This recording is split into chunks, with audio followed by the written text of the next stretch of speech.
BYU women beat the Utah women's basketball team in the conference tournament in Kansas City. They're playing number one TCU on ESPNU today at 12:30. Trying to get into the NCAA tournament. It's going to be close. See if they squeak in. They can help themselves today. Now, the men just beat Utah. The football team beat Utah. Seeing a little streak put together here, PK. In threes. 3 wins for football, 3 wins for basketball, 3 wins consecutively for women's basketball, all 3 this year. 6-0 this year, but 3 3-game streaks over time. I see your point. So, is it all about getting in the same league? Well, it's a lot about that. I mean, they were certainly at a disadvantage in Independence versus Pac-12, and WCC was a place to be to get some games and smooth out the scheduling, but not really the platform you're hoping for. No, not what the Big 12 wasteland. is. Yeah, not what the Big 12 is. Yeah, that was the WCC has its place for those schools, but BYU has much higher aspirations. If your dreams are really big, that's not the launching pad you're looking for. The Big West and the WCC, I've got no problem with them. And the Big Sky, they're all right. What they're trying to accomplish, they're playing the play. Mm-hmm. Nothing wrong with that. But BYU, as they've said, they want to play at the highest levels. That's by their own acknowledgement. Well, you don't do that in the Big Sky, the Big West, and the WCC. Right. Nor as an independent unless you're Notre Dame. So and even Notre Dame, it's only really a quasi-independent now. Yeah. It has been for several years because they have 5 ACC games. Yeah. So with that in mind, I think that's a large portion of it. The Big 12 gave them an identity that they desperately needed. Yeah. Plenty of people here are saying name, image, and likeness. Absolutely part of the equation. No question. Yeah, but that's a boost. That's for everybody, though. Well, if you got people saying we will not be outbid, it's more for some people than others. Okay. Is that true? I don't think it's completely true. I think the sentiment is there. We will not be outbid.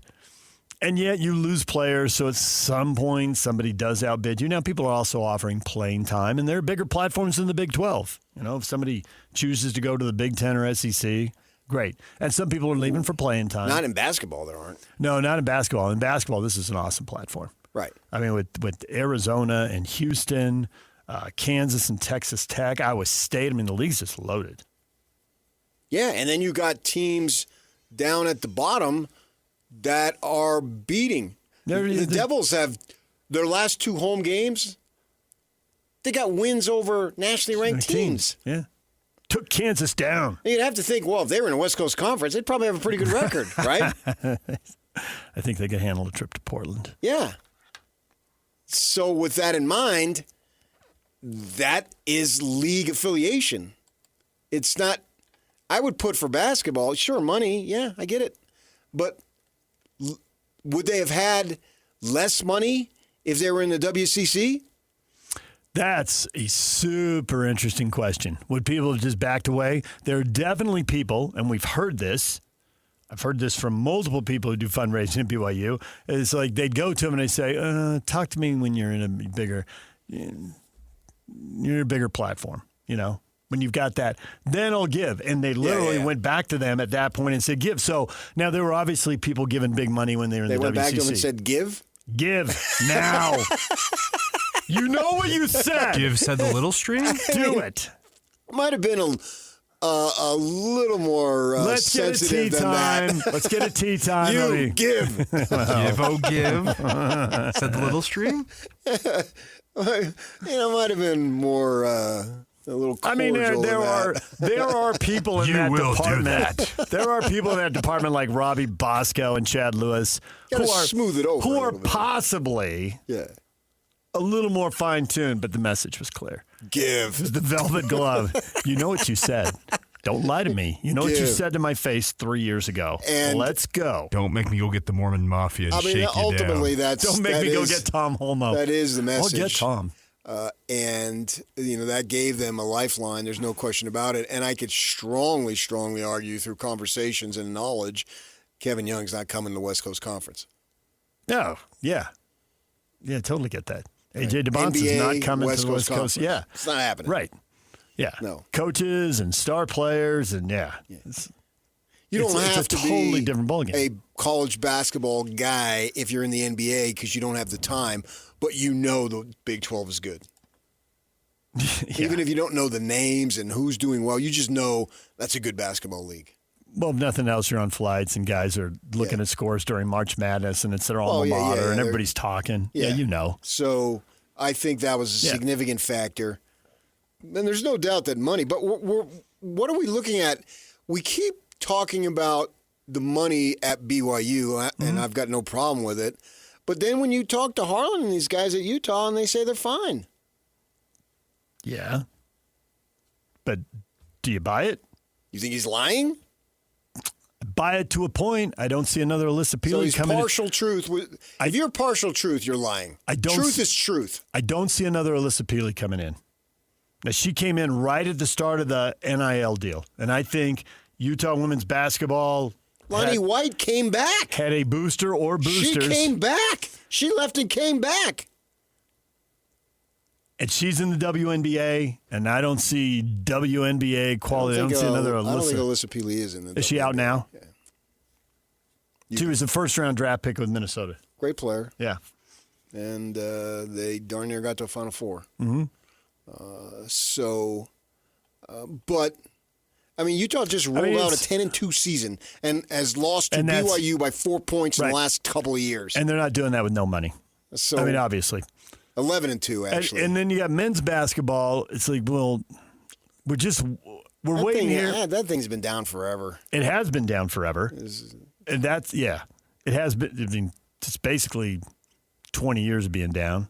I mean, there were a couple good years, but even those are 10 years in the rearview mirror now.